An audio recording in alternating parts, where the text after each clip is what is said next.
I'm Ella. I'm 27, work as an IT manager at a top tech firm, and I pretty much live at my desk. So when my friend Laura dragged me to her birthday bash at some fancy downtown restaurant, I had no idea my night would start with a splash, literally. Stepping out of the taxi, ready to maybe enjoy myself for once, I was met by a wall of muddy water. Some guy in a fancy car thought the puddle next to me was perfect for a splash scene straight out of a movie. My brand new dress took the hit, soaking up the murky water like a sponge. Fantastic, I muttered, glaring at my ruined outfit. Hey, I am so sorry. The driver, a tall, rugged type with a messy head of hair, jumped out, looking more horrified than I felt. He approached with his hands raised as if I might smack him with my purse. You've gotta be kidding me. Look at my dress. I snapped, too shocked to accept an apology. Lara, ever the peacemaker, rushed over, stifling a laugh. Ella, meet Darren, she said, barely keeping a straight face. Darren, this is Ella, the birthday girl's very best friend who you just drenched. Darren winced. Great first impression, huh? He said with a crooked smile that was probably supposed to be charming. Let me make it up to you, dinner, on me, to start with? Because you've got a tab running for ruining dresses? I shot back. Lara nudged me, giving me a give him a break look. Come on, it's just water. It'll dry, Lara chuckled, linking her arm in mine and leading me toward the entrance. Darren followed, looking genuinely apologetic and slightly amused by my fiery welcome. Inside, the restaurant buzzed with Lara's other friends, but she steered us to a quieter corner with a clean, dry table. You guys start here.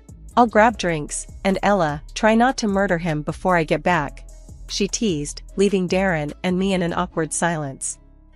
He pulled out a chair for me, and I sat, folding my arms. I'm Darren. And before I made a splash, I was actually hoping to meet you tonight. Lara's told me a lot about you. He started, trying to smooth things over. Did she also tell you I hate surprises? I quipped, finally cracking a reluctant smile. I'm Ella, IT manager and apparently a mud magnet. Darren laughed. I work in marketing. Maybe I can help you market your new look? Post-puddle chic could be the next big thing. I rolled my eyes. Don't quit your day job, I said, warming up to his attempt at humor. Lara returned with a tray of drinks, breaking the ice further. Here, maybe this will clean the slate, she said, handing us our drinks. So, Darren, got any more surprises up your sleeve? I asked, taking a sip of my drink. Just my charming personality and dazzling conversation skills, he replied with a grin. Oh, and an apology dinner. I'm serious about that. Let me take you out to make up for the disaster. I considered him for a moment, his earnest face making me soften a bit. All right, you're on, I conceded. But I'm choosing the place. Somewhere without any puddles nearby. By the end of the night, the dress was still a mess, but my initial anger had dried up, replaced by a reluctant intrigue towards Darren. Maybe this disaster of a night could turn into something worthwhile. After Darren's disastrous yet somehow endearing introduction, we started seeing each other. It wasn't long before casual dinners turned into weekend getaways, late-night talks, and eventually, meeting each other's families. I should have known things would get more complicated once families got involved. Look, I really like you, Ella, Darren said one evening as we walked through the park, his hand finding mine. I think it's time you met my folks. What do you say?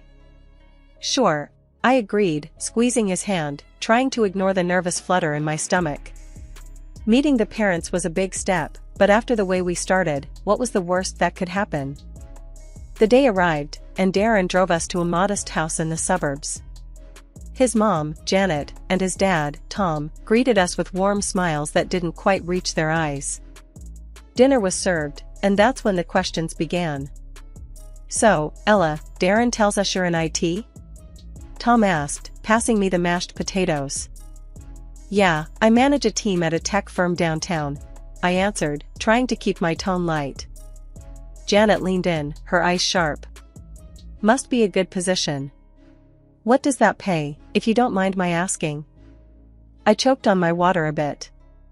Well, it's enough to keep me busy and out of trouble, I joked, trying to dodge the question. And your family? Do you support anyone?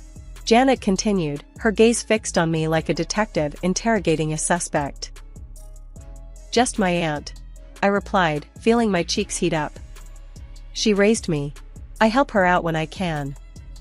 That's very noble of you, Tom noted, his tone suggesting he was sizing up my financial worthiness rather than my character.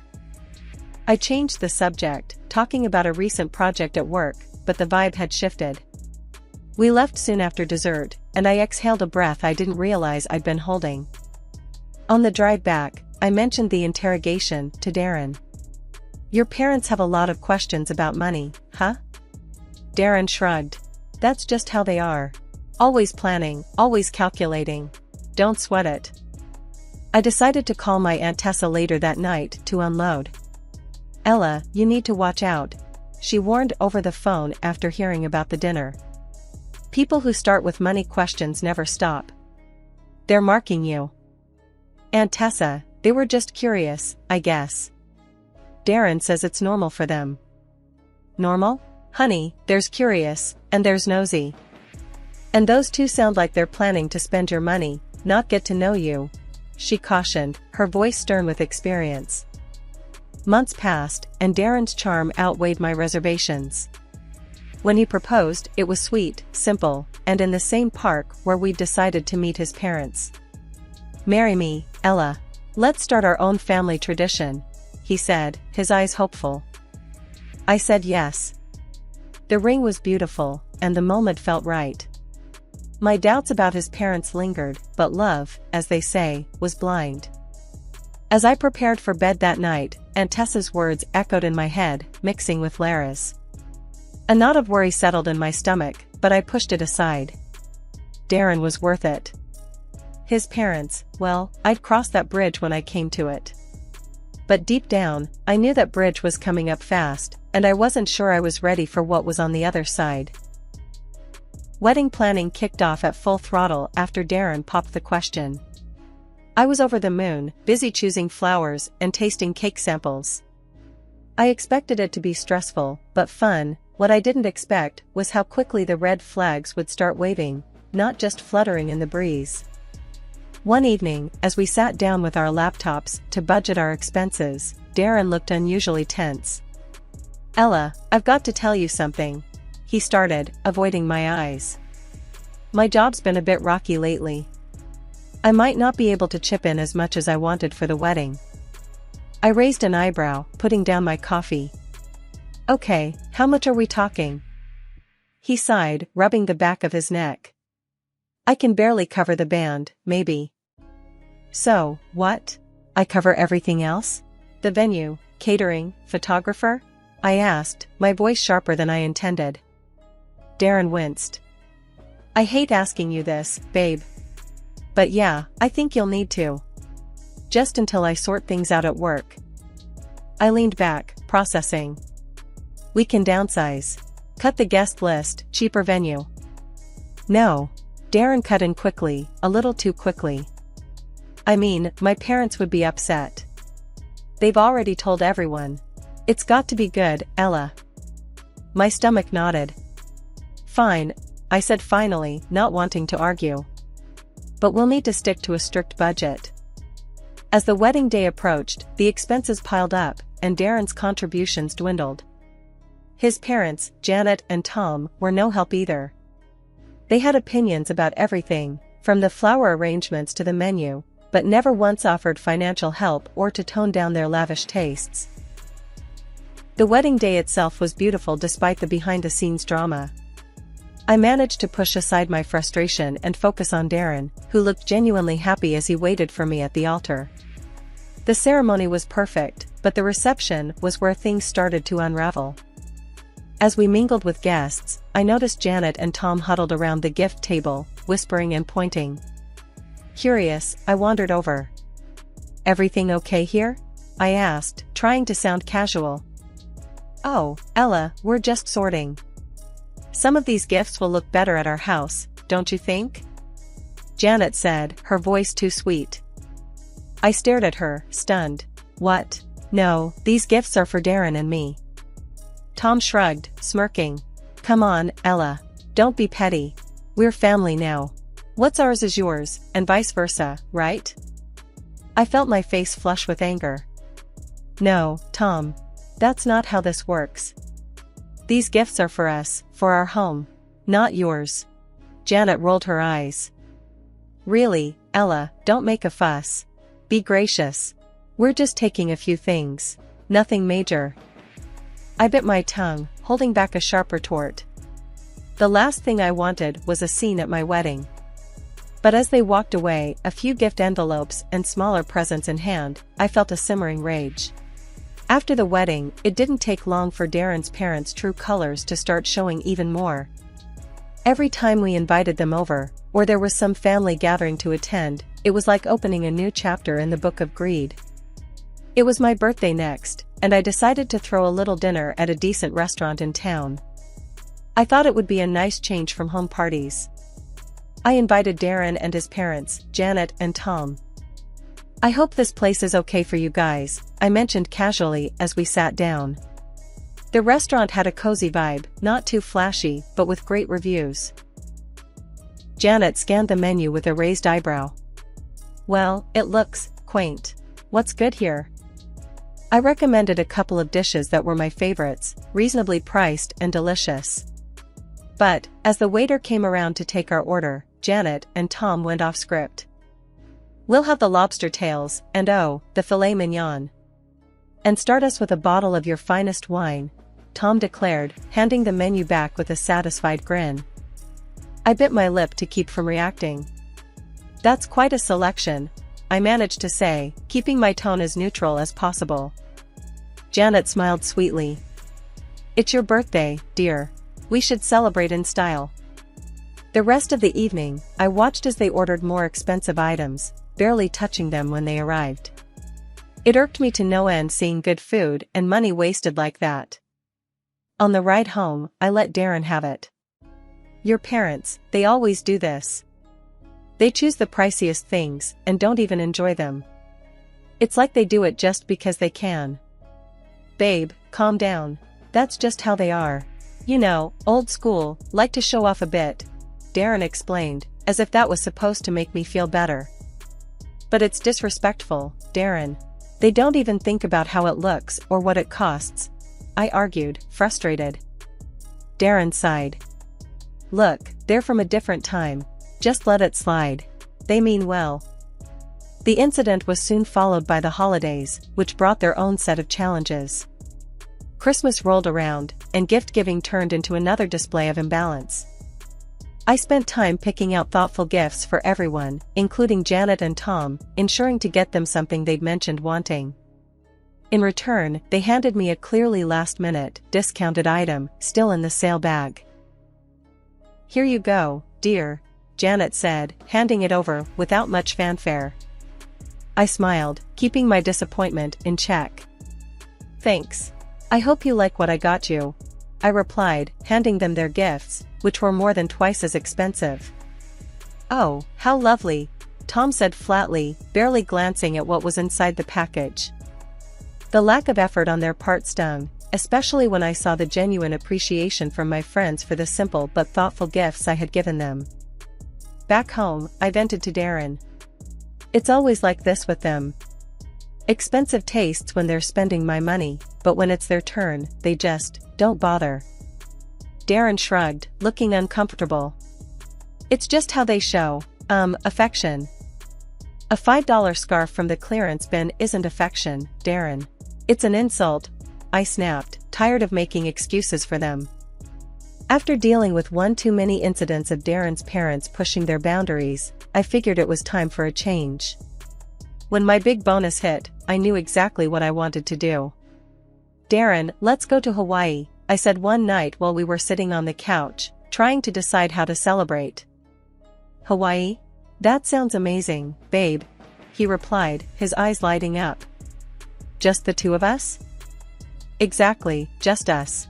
It's romantic, and I've always wanted to go, I explained, excited at the thought of sandy beaches and no family dramas.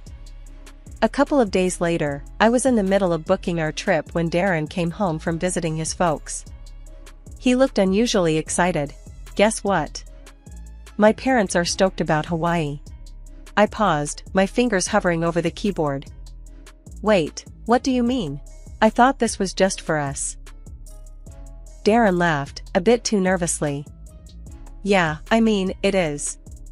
But I mentioned it, and they've never been to Hawaii. They got super excited, and...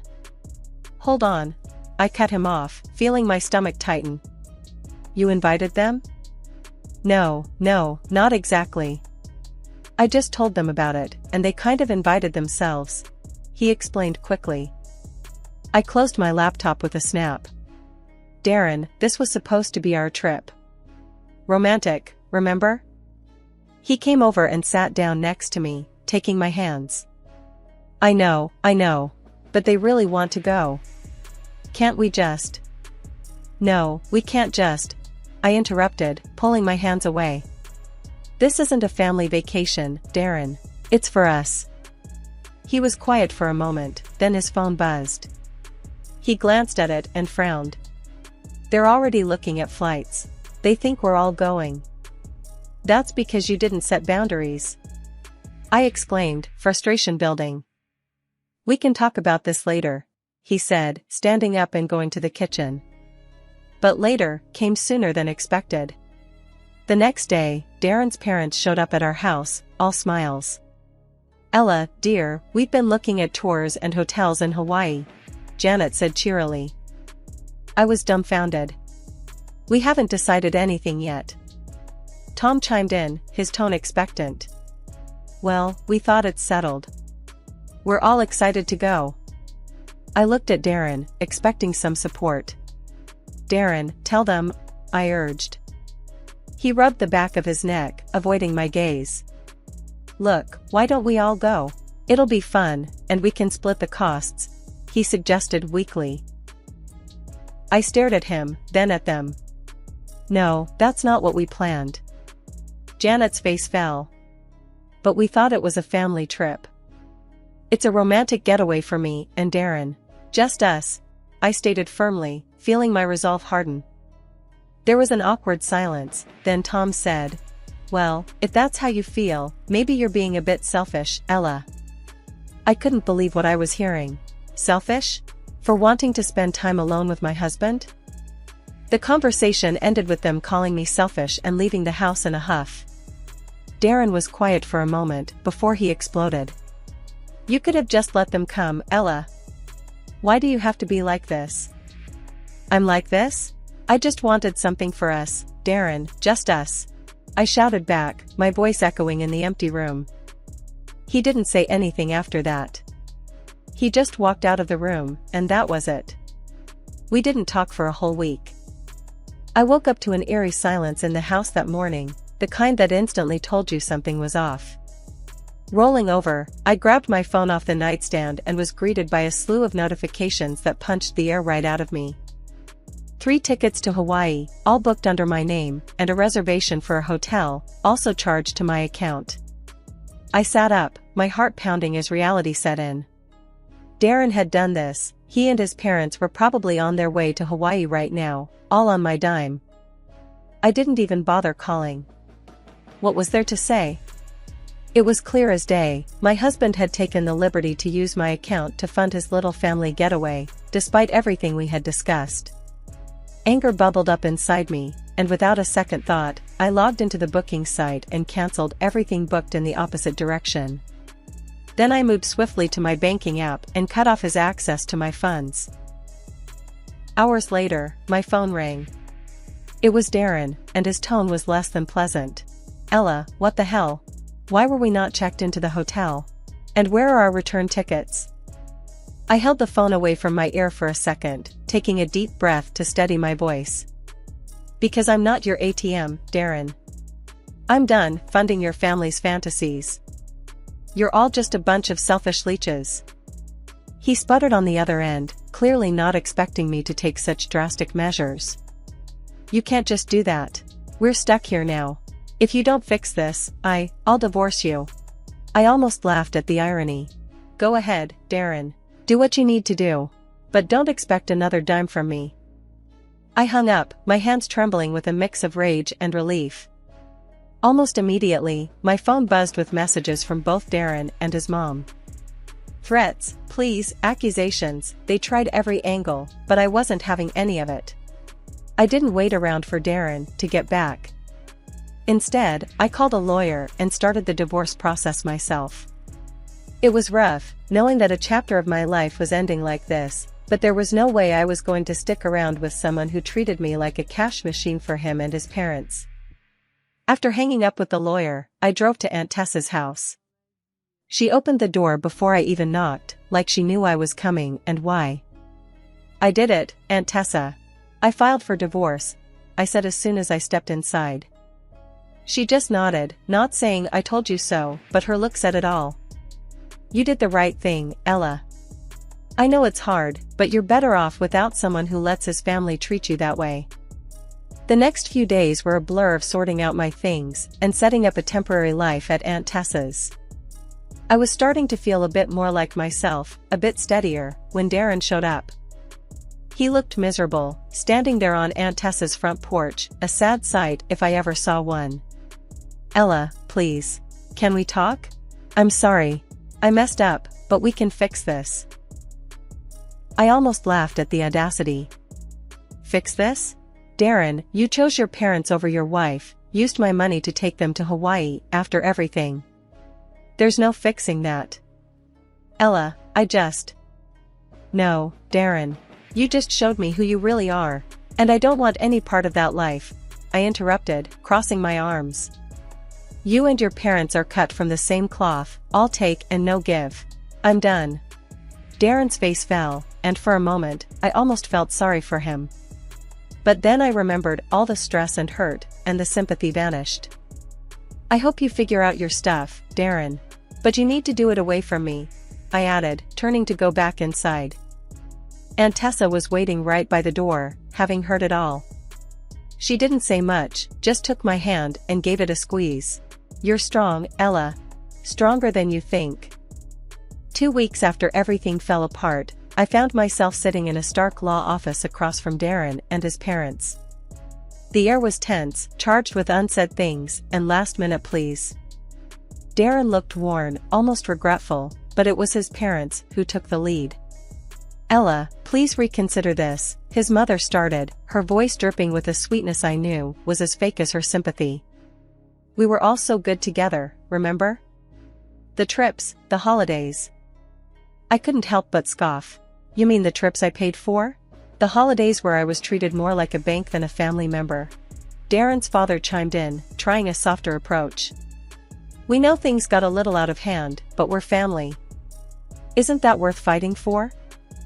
I shook my head, amazed by their audacity. Family doesn't use each other. And this isn't just a little out of hand. You showed me exactly how little you respect me. Darren finally spoke. Ella, I'm sorry. Can't we start over? We can fix this.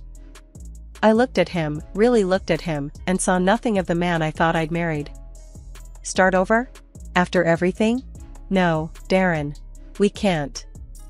His mother, not used to being dismissed, lost her composure. Because of you, we had to pay our way back from Hawaii. Do you know how much that cost us? I laughed, not because it was funny, but because it was so absurd. Your greed and arrogance got you there, and they got you back. Seems fitting to me. The meeting ended with me standing firm, and them still trying to grasp at straws as they saw their control slipping away. I walked out of the office feeling lighter, as if I was finally shedding a heavy weight that had been pulling me down. After the divorce was finalized, I took one last step to ensure my new beginning was clear of any remnants of my old life with them. I blocked their numbers, all of them. Darren, his mother, his father. No more calls, no more manipulative messages. It was truly over. Back at Aunt Tessa's, I explained everything. She just hugged me tight and said, "You did the right thing, Ella. It's time to focus on yourself now." And she was right. As I began to put the pieces of my life back together, I found strength I never knew I had. I returned to work with a new vigor, embraced my friends who'd been my support through it all, and started planning for a future that belonged only to me, one filled with possibilities, free from deceit and manipulation.